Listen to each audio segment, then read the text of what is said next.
नमस्कार। आईआईटी बाबा अभय सिंह सभी को लेकर सवाल करते हैं, सभी बाबाओं को लेकर सवाल करते हैं, सभी बाबाओं के सवालों को लेकर भी सवाल करते हैं, लेकिन उनको अपने से सवाल पूछना, उनसे अगर कोई सवाल पूछे तो वो उनको नागवार लगता है। यह कैसा मनोविकार है कि एक स्वयंभू जो एक सवाल के जवाब देने वाले कि उनको सब पता है, इसलिए उनको कुछ भी सीखने की जरूरत नहीं है और दूसरे को सब कुछ सीखने की जरूरत है। और अगर कोई भी उनके फॉलोअर या उनके चाहने वाले या उनको कह देते हैं कि आप इस तरह से ask anything, ask everything, ask anything, इस तरह के वो प्रोग्राम भी करते हैं कि कुछ भी सवाल पूछो और उसमें कोई सवाल जो उनके मन के खिलाफ नहीं रहते हैं तो उसमें वो नाराज हो जाते हैं, कहते हैं ज्ञान तो ज्ञान पिलाने वाला आ गया बे, है ना, तुम ज्ञान पिलाने वाला आ गया बे, यानी इस तरह से अरे तरह की जो है वो। तो इसको लेकर के अब जिस तरह से मनोविज्ञान में या मनोविश्लेषण में होता है कि अपने आप को इस रूप में मान लेना कि आप ही सब सही हैं, दूसरे एकदम गलत हैं। अब इसको लेकर के भी नए सिरे से बातचीत हो रही है और प्रीतिका जिसको वो मान रहे हैं कि उनके साथ अभी फिलहाल जो रह रही हैं, एक दूसरे के साथ जो काफी एक करीबी भी के तौर पर एक दूसरे को देखा जा रहा है। एक एक कहा जा सकता है कि एक जिस रूप में दोनों रह रहे हैं, लेकिन प्रीतिका की बातचीत से ऐसा नहीं लगता है कि वो प्रीतिका भी कहीं न कहीं आईआईटी बाबा अभय को समझा पा रही है या वो खुद आईआईटी बाबा अभय से समझ पा रहे हैं कि उनके दोनों के संवाद में कहीं न कहीं एक डायलेक्टिक एक द्वंद है, एक एक ऐसा द्वंद है कि उसका कोई समाधान नहीं है। मान लेना, समझौता कर लेना अलग मामला है कि जबरन हम किसी चीज को समझने की कोशिश कर रहे हैं, लेकिन दोनों दो छोर हैं, दोनों दो छोर के राही लग रहे हैं। एक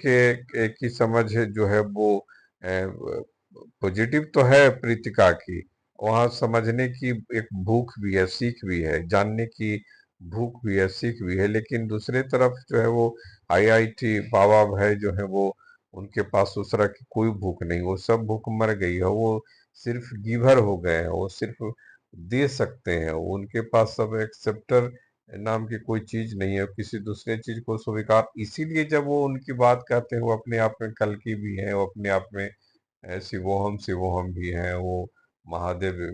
भी हो जाते हैं, कभी कभी शिव तो हैं ही, कभी कभी राम भी हो जाते हैं, कभी कभी कृष्ण के अवतार भी अपने आप को एक ही, जबकि इन सभी के लाखों लाख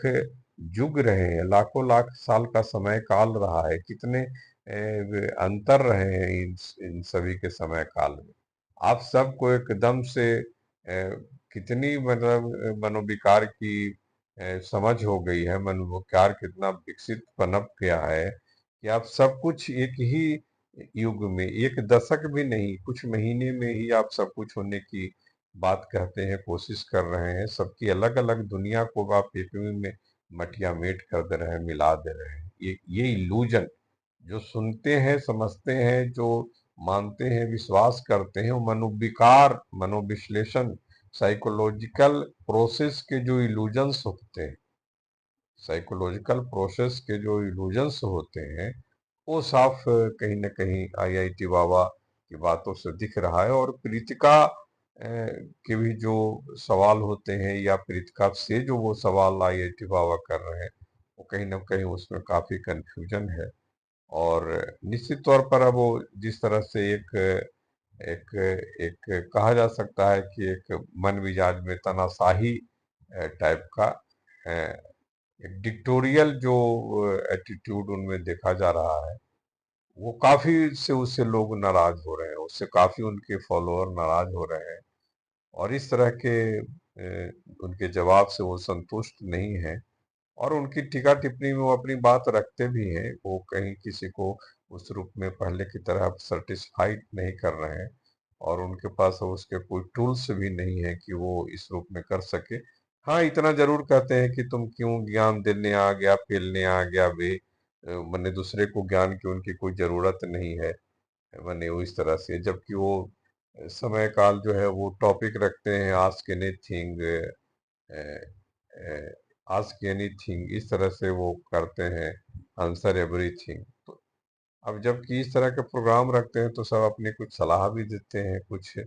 कुछ उसमें जो है वो कुछ विचार भी रखते हैं, लेकिन यह उनको पसंद नहीं है। तो आईआईटी बाबा कहीं न कहीं अपने साइकोलॉजिकल में इल्यूजन की दुनिया में काफी गहरे डूबते जा रहे हैं, क्योंकि न उस स्पिरिचुअल से वो उस रूप में कोई संपर्क नहीं कर रहे हैं। सदगुरु एक रीतेश्वर जी थे महाराज, जो उनके साथ कुछ दिन के लिए रहे, वो मिले थे कुंभ में। फिर सदगुरु जो काफी फेमस हैं सदगुरु, उनके साथ भी उनकी नहीं पटी, उनके फाउंडेशन में इंशाल्लाह में 2-3 महीना उन्होंने वहां रहने का काम किया, रहे, वहां से कुछ सीख ली। अब सदगुरु भी इनको लेकर के कुछ नहीं बोलते हैं। और सदगुरु के प्रति या रितेश्वर जी महाराज जो है वो ये सदगुरु की तरह ही जो, तो अब ये जो है वो कहीं ना कहीं ये दिख रहा है कि आईआईटी बाबा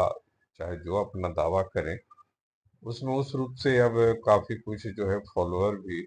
उनसे जो सवाल करते हैं, उनकी नाराजगी कहीं ना कहीं दिख रही है। आप उनको जो भी कहते रहिए अपनी भाषा में, ज्ञान पेल रहा है वे और इस तरह से ज्ञान दे रहा है इस तरह से, तो उससे क्या उनको, वो तो कुछ समझने के लिए ही गए थे आपके पास, कुछ जानने के लिए गए थे, लेकिन अब उनको लगता है कि आपके ज्ञान में ही कहीं ना कहीं कुछ लोचा है, या उस तरह से कुछ के कोई स्पष्टता नहीं है, कुछ उससे बेहतर की जानकारी की उम्मीद नहीं की जा रही है। तो प्रीतिका को और आप एक दूसरे से संवाद करते रहिए, इसी तरह से टाइम पास हो सकता है, इस तरह से टाइम पास जीवन का एक उद्देश्य हो ही सकता है, क्योंकि आईआईटी बाबा कह भी रहे हैं कि वो अपनी क्रियाओं में मौत की, मृत्यु की तरफ जा रहे हैं, वो अंत की तरफ जा रहे हैं, क्योंकि सबका इस तरह से होता है, सिर्फ आईआईटी बाबा का है नहीं। तो उनके में अंदर ये ना हसातान निराशा के आसपास भी जो है वो एक अहंकारी भाव काफी जो है वो अपना एक साम्राज्य बनाता जा रहा है, उसमें वो डूबते भी जा रहे हैं, और उसमें उनको डूबना अच्छा भी लग रहा है। तो जो उनको सुनते समझते हैं, तो कभी कभार हम लोग भी उस रास्ते से देखते हैं कि अभी क्या जो है आईआईटी बाबा कर रहे हैं और सुन रहे हैं वो। तो इसमें इस तरह की बात आती है तो लगता है कि कहीं ना कहीं ये इल्यूजन और वो साइकोलॉजिकल प्रोसेस और प्रॉब्लम्स की दुनिया एक बढ़ती जा रही है, और उसमें दूसरे के लिए कोई स्वीकारोक्ति नहीं है। और प्रीतिका भी वहाँ कहीं ना कहीं एक एक कंप्रोमाइज करके रह रही हैं। भविष्य में रहेंगी कि नहीं रहेंगी साथ में, क्योंकि दोनों के विचार और नॉलेज में काफी अनबैलेंस है, और वो दिख भी रहा है। नमस्कार।